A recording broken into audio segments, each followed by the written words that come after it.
벽, 아, 에, 이, 가, 나. 벽지에 생긴 주름을 없앨 수 있을까? 벽지를 잘못 바르면 주름이 생겨 지저분해 보인다. 벽지에 주름이 생기는 이유는 무엇일까?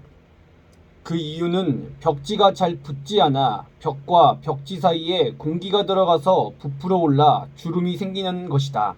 주름이 생기는 것이다.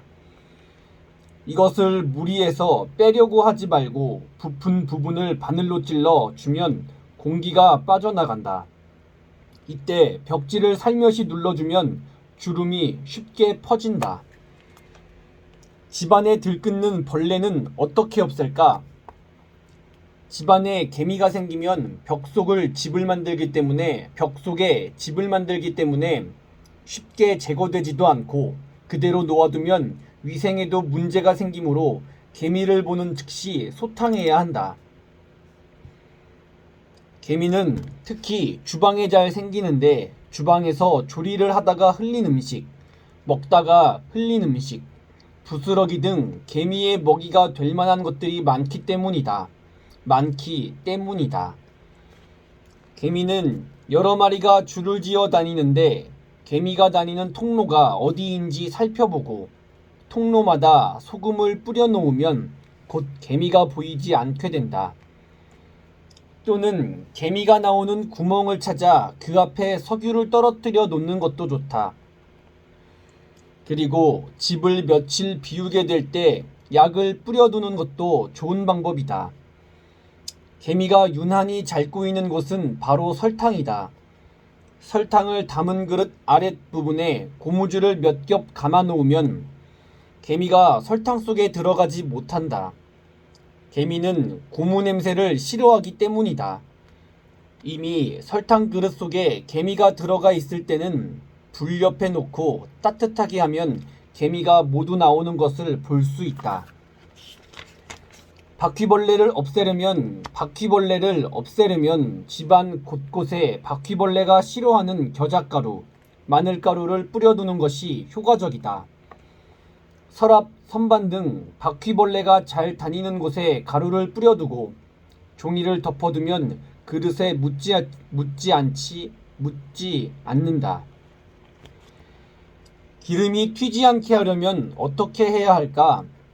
튀김 요리, 볶음 요리를 할 때 불이 너무 세면 기름이 튀기 쉽다. 기름이 튀면 주방 주변이 지저분해 보이고 몸에 튀면 화상을 입을 수 있으므로 조심해서 조리해야 한다. 기름에 볶거나 튀길 때는 재료를 넣기 전에 먼저 소금 한 줌을 넣어주면 기름이 튀는 것을 방지할 수 있다. 이렇게 요리할 때는 양념이나 튀김옷에 간을 약간 심심하게 해야 짜지 않게 먹을 수 있다. 마루에 낀 묵은 때를 제거하는 방법은 무엇일까? 마루에 묵은 때가 끼면 거실 전체가 지저분해 보인다. 이 묵은 때는 세탁용 소다를 녹인 물에 솔에 묻혀 문질러서 닦아내면 쉽게 지워진다. 그런 다음 마른 걸레로 닦아내고 귤 껍질을 끓여 우린 물로 닦아내면 광택이 나고 은은하게 귤 향기도 난다. 귤 껍질, 집으로 돗자리를 닦으면 돗자리가 누렇게 변하는 것을 막을 수 있고 돗자리의 수명이 오래 간다. 더러워진 손잡이는 어떻게 해야 깨끗해질까? 문의 손잡이는 손때가 묻어 쉽게 더러워진다. 손잡이는 치약을 부드러운 천에 묻혀서 문질러 닦아주고 물기를 짠 수건으로 닦아내면 때가 제거된다. 이렇게 때를 제거할 때 주의할 점은 열쇠 구멍 안에 치약이 들어가지 않게 해야 한다. 열쇠 구멍에 치약이 들어가면 안에서 굳어 열쇠를 넣고 돌릴 때 뻑뻑해질 수 있기 때문이다. 집안의 잡냄새는 어떻게 없앨까? 주방에서 만드는 음식 냄새, 담배 냄새 등 집안에는 여러 가지 냄새가 섞여 있다. 자주 창문을 열어 환기를 시켜주는 것이 좋고, 환기를 자주 못한다면 순도가 높은 알코올이 주 성분인 탈취제를 뿌려두는 것도 좋다. 쓰레기통도 자주 비우고 음식물 찌꺼기도 잘 처리해야 한다. 애완동물을 키우면 동물 냄새가 나기도 하는데 일주일에 한 번씩 목욕을 시켜주면 냄새를 줄일 수 있다. 건전지를 오래 사용할 수 있는 방법이 있을까? 건전지를 교체할 때는 한 개씩 교환하지 말고 한꺼번에 모두 새 것으로 교체해야 오래 사용할 수 있다. 헌 건전지와 새 건전지를 함께 사용하면 새 것처럼 사용할 것이라고 생각하기 쉬운데 반대로 새 건전지를 넣은 효과가 떨어진다. 또한 성능이 다른 건전지를 섞어서 사용하는 것도 바람직하지 않다. 건전지는 상온에서 2년에서 3년 정도 보존을 할 수 있다. 건전지를 사면 구입한 날짜를 기록하여 오래됐다고 쓰지 않고 버리는 일이 없도록 해야 한다. 알루미늄 냄비에 생긴 거무스름한 것을 제거하는 방법은 무엇일까? 알루미늄 냄비를 사용하다 보면 거무스름한 때가 끼는 경우가 있다. 이것은 세제로 잘 닦이지 않고 수세미를 사용하면 냄비가 긁힐 우려가 있으므로 사과를 이용하여 닦아보자. 냄비에 사과 껍질과 물을 넣고 끓이면 사과 껍질에 있는 산이 작용하여 냄비에 거무스름한 때가 제거된다. 사과 대신 귤이나 레몬 껍질을 이용해도 잘 지울 수 있다. 전기를 절약하는 방법은 무엇일까?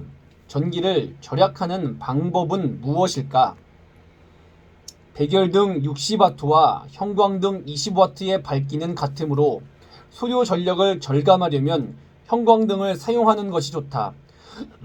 형광등을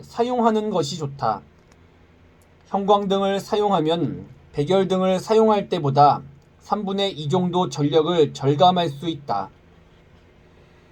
선풍기의 미풍은 강풍에 비해 30% 정도의 절전 효과가 있고, 냉장고는 음식물을 가득 채우지 말고 60% 정도만 채워 찬 공기가 원활하게 순환하도록 하는 것이 좋다. 또한 텔레비전을 보지 않을 때 플러그를 빼놓으면 3에서 5W 전력을 절약할 수 있다. 세탁기는 최대 용량의 60%에서 70% 정도를 모아서 세탁하는 것이 좋다.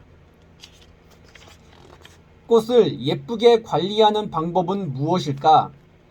꽃꽂이한 꽃은 물속에서 꽃대를 자르고 자주 물을 갈아주어야 한다. 꽃대를 자를 때 공기 중에서 자르면 쉽게 건조해지고 물을 빨아올리는 도판 속에 공기가 들어가 물을 흡수하기 어렵게 된다. 물속에서 수압을 이용해 물의 흡수력을 높여주어야 꽃이 더 오래, 더 싱싱하게 살 수 있다. 또한 꽃대를 자를 때는 반드시 비스듬히 잘라주어야 한다. 이렇게 하면 단면적이 넓어져 물을 더 많이 흡수할 수 있고, 여기에 소금이나 구운 백반가루를 발라주면 물을 더 잘 흡수한다. 꽃병이나 수반에 정종, 식초, 설탕 등을 약간만 넣어주면 꽃의 수명이 더 길어진다. 화분에 심은 식물이 잘 자라지 않을 때는 마늘을 거름으로 주는 것이 좋다. 마늘 반통 정도를 으깨서 물에 탄 뒤에 조금씩 뿌려주면 큰 효과가 있다. 오랫동안 집을 비울 때는 화분 옆에 양동이 하나 가득 물을 담아주고 젖은 수건을 화분의 흙과 양동이에 물 깊숙이 걸쳐두는 것이 좋다. 양동이의 물이 수건을 타고 화분으로 옮겨가기 때문에 집을 비운 동안 화초가 물을 흡수할 수 있다. 장판이 눅눅해지지 않도록 하려면 어떻게 해야 할까? 방바닥에 깐 장판이 눅눅해져서 곤란할 때가 있다. 특히 비닐 장판을 깔면 이런 현상이 더욱 잘 일어나는데 이때는 비닐 장판 밑에 쌀겨를 깔아두는 것이 좋다. 비닐 장판을 그대로 방바닥에 깔면 바닥에 습기가 증발하지 못하고 머물러 있게 되고, 결국 방바닥이 눅눅해지거나 썩게 된다. 비닐장판 아래 쌀 결을 약 1cm 두께로 고루 깔고 신문지를 덮은 다음 장판을 깔면 습기도 안 차고 푹신해진다. 비닐장판을 깐 경우 습한 냄새가 날 수 있는데 약초나 그 씨앗을 주머니에 넣어 방의 구석에 놓으면 냄새가 없어진다. 난방기구는 어떻게 관리할까? 팬 히터는 보통 석유를 사용하기 때문에 여과기를 깨끗하게 관리해야 한다. 석유 탱크 아래 부분의 필터를 빼내어 깨끗이 닦은 다음 필터를 빼낸 부분도 마른 걸레로 닦아내고 수분이 남지 않도록 해야 한다. 석유 난로는 석유 탱크를 비우고 조금 남아있는 것을 완전히 연소시켜야 내부 철판이 부식되는 것을 막을 수 있으므로 심지에 불을 붙여 연소시킨다. 심지에 불을 붙은 불순물은 칫솔로 제거하고 몸체를 닦은 뒤에 비닐로 씌워 통풍이 잘 되는 곳에 보관하는 것이 좋다. 보관하는 것이 좋다. 보관하는 것이 좋다. 전기난로는 반사판 부분에 묵은 먼지를 마른 걸레로 닦아낸다.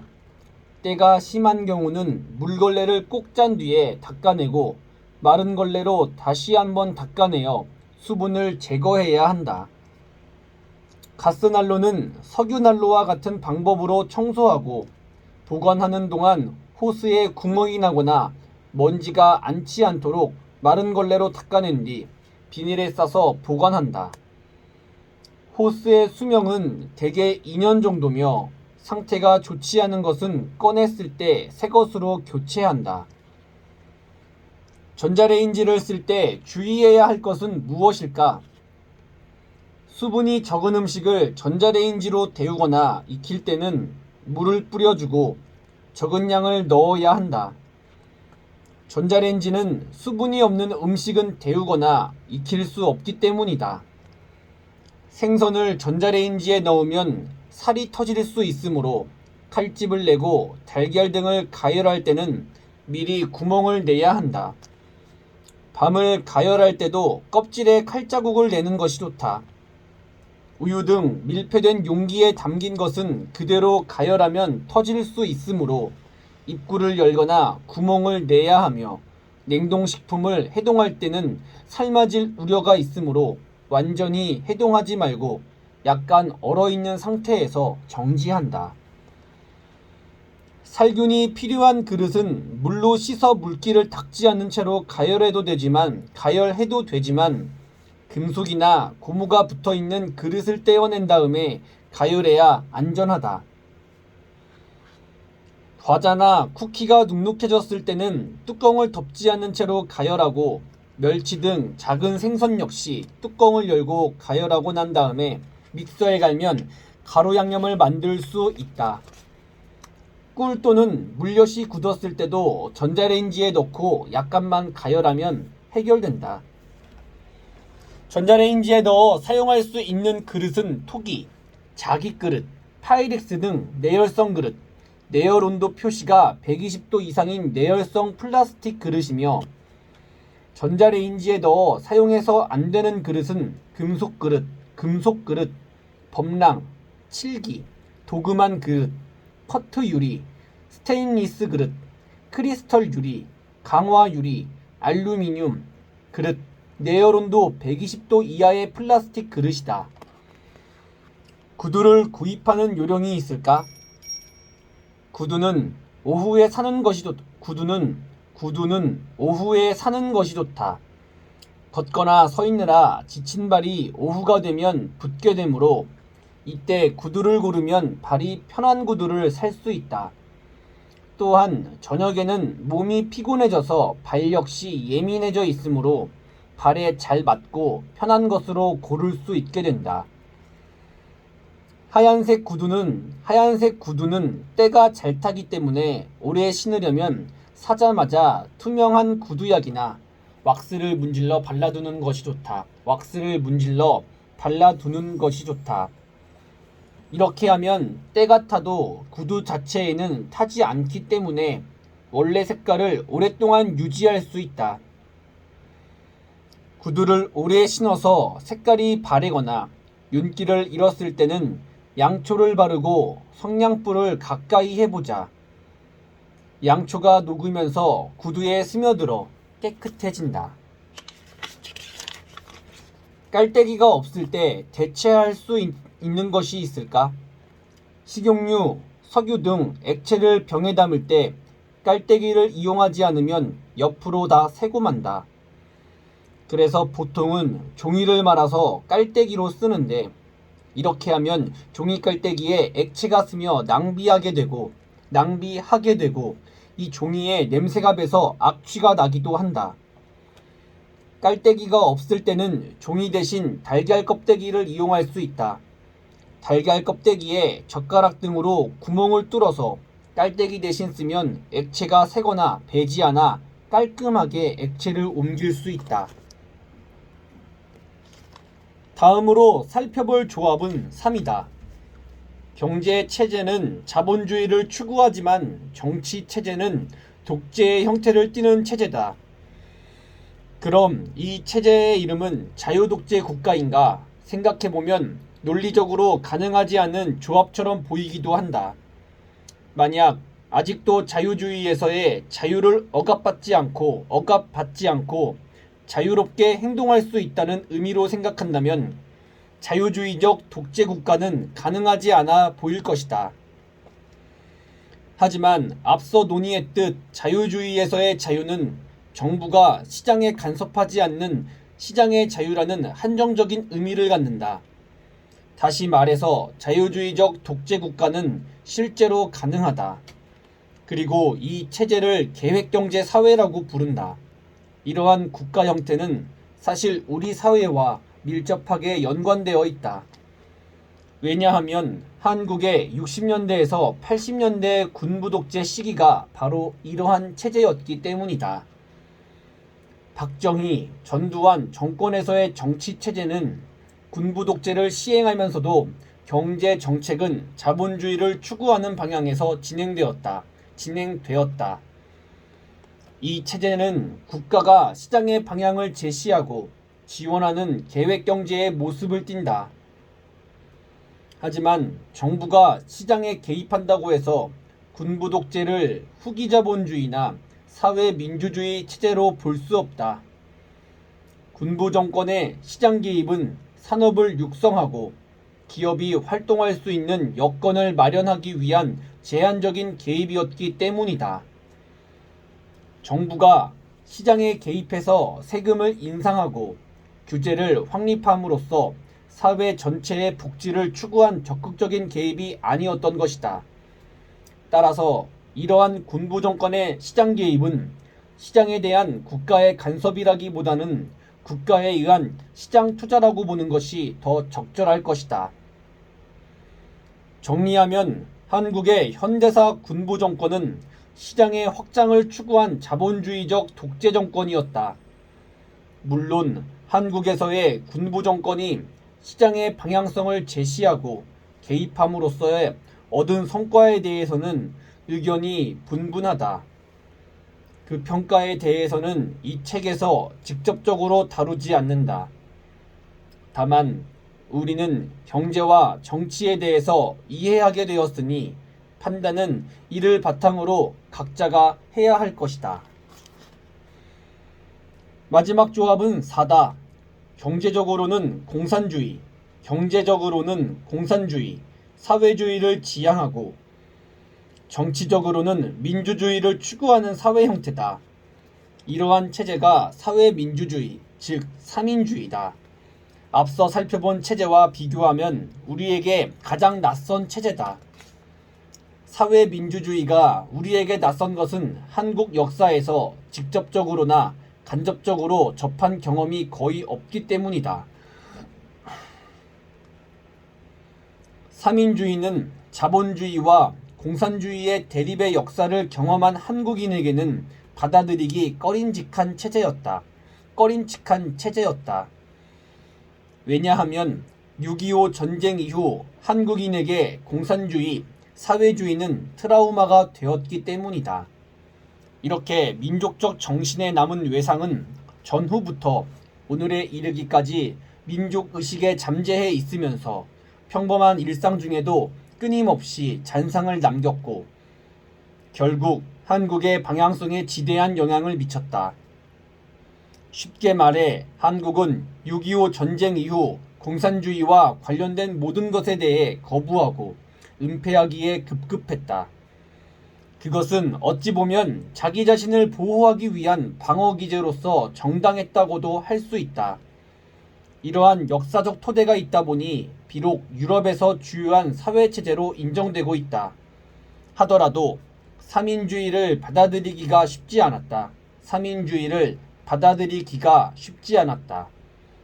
삼인주의가 민주적이고 검증된 체제라 할지라도 한국 사회에서는 공산주의와 조금이라도 연관되어 있는 것을 용납할 수 없었다. 그렇다면 정말 삼인주의가 공산주의와 이념적 토대를 같이 할까? 답부터 말한다면 그렇지 않다. 앞에서 설명했듯 공산주의는 기본적으로 노동자들에 의한 독재만을 인정한다. 부르주아가 어떤 방법이 되었든 정치에 참여하는 것을 인정하지 않는다. 한국 사회에서 정당으로서의 공산당을 인정할 수 없는 것처럼 북한 사회에서도 자본가의 이익을 대변하는 보수적 정당을 인정할 수 없는 것이다. 그런데 삼인주의는 기본적으로 자본가를 인정하고 그들이 스스로의 이익을 대변하기 위해 정치에 참여하는 것을 인정한다. 그러다 보니 삼인주의자들은 공산주의자들에 의해 변절자로 비판받아왔다. 경제체제의 이념적 스펙트럼에서 중간에 서 있다 보니 오른쪽에서는 왼쪽이라고 욕하고 왼쪽에서는 오른쪽이라고 욕하는 것이다. 실제로 삼인주의 사회에서는 보수적 정당과 진보적 정당이 공존한다. 자본가의 이익을 대변하는 정당도 있고 노동자의 이익을 대변하는 정당도 있다. 노동자의 이익을 대변하는 정당도 있다. 자본가의 이익을 대변하는 정당도 있고 노동자의 이익을 대변하는 정당도 있다. 그리고 이렇게 다양한 정당들은 자유롭게 경쟁하며 민주적 절차에 따라 국민에게 선택받는다. 구체적으로 이야기하면 사회민주주의 국가는 정권이 바뀔 때마다 자본주의적 색채가 상대적으로 강해지기도 하고 공산주의적 색채가 강해지기도 하는 것이다. 그 기준이 되는 것은 세금이다. 세금을 줄이거나 높임으로써 복지의 수준을 조율하며 사회를 균형 있게 유지해 나간다.